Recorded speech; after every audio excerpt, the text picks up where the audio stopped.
You've felt it, haven't you? That peculiar, unsettling shift in the room when a certain person enters.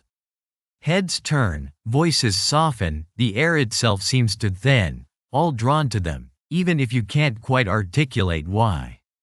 You've watched their words land with an unnatural weight, their casual glance capable of reshaping the conversation, the very mood of the space. And you've seen the other side too. The one who tries, who means well, who speaks with the purest intentions, only to have their words drift into the void. Their efforts are overlooked, their presence dismissed, their good heart trampled underfoot. You watch as they grow smaller, paler, fading into the background, wondering what fatal flaw renders them invisible. That knot in your gut? That silent alarm bell when someone tells you how the world should work, but your eyes show you how it does. That quiet suspicion that the rules they teach you, the platitudes they preach, are not the ones the powerful actually live by. You are not wrong. The world is not a school play where virtue always wins. Niccolo Machiavelli saw it first. Not in textbooks or philosophical debates, but in the bloody streets of Florence, in the rise and fall of princes, in the brutal arithmetic of human ambition. He didn't invent the game. He simply described the chessboard, the pieces, and the hidden moves played by those who truly wielded power. His insights weren't about what should be, but what is. He ripped away the velvet curtain. He showed us the mechanics of the human animal in its relentless pursuit of control, its desperate grasp for influence, its unshakable need for survival. He revealed the mirror, and the reflection staring back was not always pretty. It was never meant to be. Machiavelli understood that the great illusion of leadership, of influence, of any real power, is the performance of virtue. You must appear to be merciful, faithful, humane, religious, and upright. But you must also be ready, when necessity dictates, to act in the exact opposite way. That means possessing a flexibility of spirit, a willingness to adjust your moral compass to the brutal winds of circumstance. He wasn't suggesting you become evil for evil's sake. He was simply stating that the world, unchaperoned by illusion, often demands actions that would make the good man flinch. He called this necessity. It is the cold, hard logic of survival and dominance. You are either predator or prey. Think of it this way: your well-meaning boss, who always says the right thing, yet somehow always gets what they want, even if it steps on others. Or the politician who champions the common person, while quietly consolidating their own wealth and influence. They are not hypocrites in Machiavelli's eyes, they are merely effective. They understand the difference between public rhetoric and private reality. They understand that to navigate the treacherous currents of power, you cannot always afford the luxury of pure ideals. Robert Greene, in our time, echoes this ancient whisper, mapping the immutable laws of power through history. He shows us the timeless patterns, the maneuvers, the deceptions, the displays of strength and weakness that define who rises and who falls. He, like Machiavelli, illuminates the uncomfortable truth. Power is not bestowed upon the good. It is seized by the cunning, the adaptable, and sometimes the ruthless. It's a brutal mirror. This isn't about becoming a monster. This is about removing the blindfold. It's about seeing the world as it is, not as you wish it were, or as someone told you it should be. The naive individual, clinging to their moral purity, becomes a pawn. They become the collateral damage in games they don't even know are being played. You, perhaps, have been that pawn.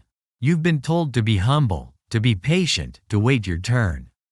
You've been advised to always take the high road, to never speak ill, to never make waves. And while you followed these rules, someone else, less scrupulous, less burdened by such niceties, walked right past you.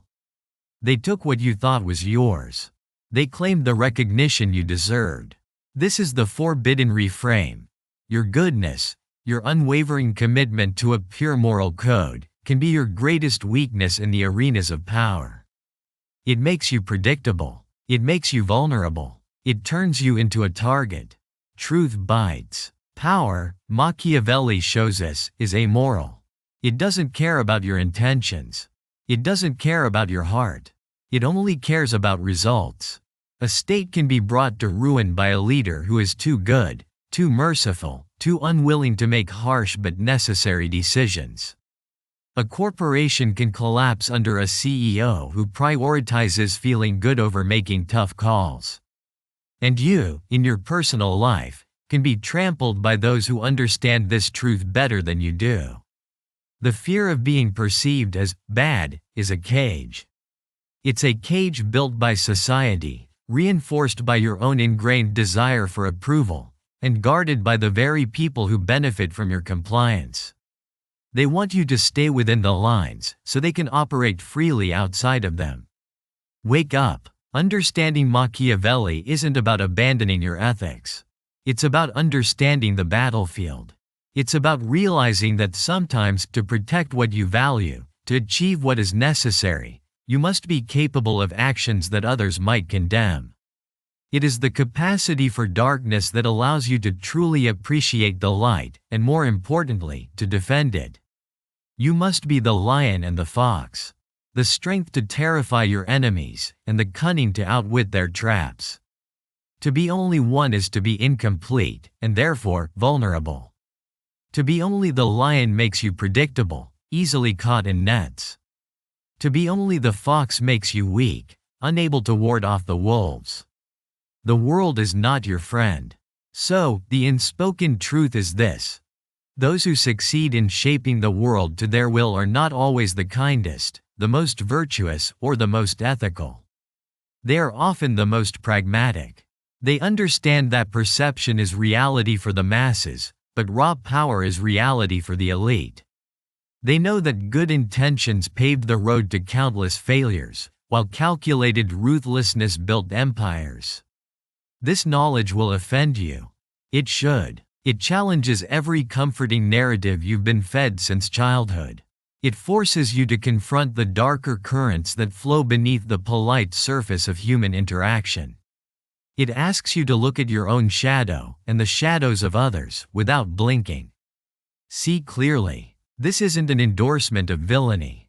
It is a demand for sobriety.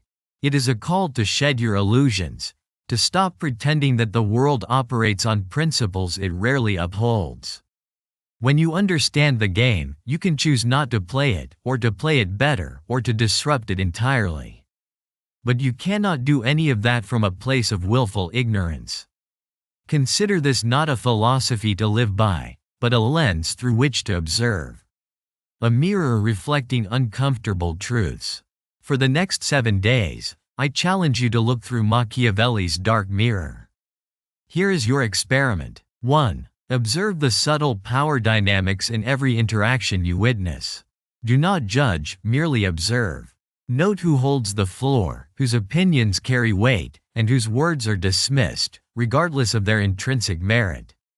2. Identify a situation where someone achieved their goal through means that were effective but perhaps not nice. Analyze the mechanics of their success without moralizing. What did they do, specifically? 3. For a full day, practice emotional neutrality. When faced with a frustrating or pleasing situation, observe your internal reaction, but present a calm, unreadable exterior. Notice how others react to your controlled demeanor. 4. Pay attention to who initiates contact and who responds. Who sets the agenda in conversations, and who merely follows along. Note the unspoken cues of dominance and submission. 5. Reflect on a time you felt powerless or overlooked. Now, apply Machiavellian principles to that situation. How might a more pragmatic approach have altered the outcome? This is not about regret, but about learning. 6. Identify one area in your life where you might be too good for your own good.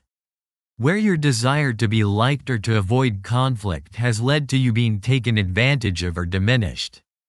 7. At the end of each day, journal your observations.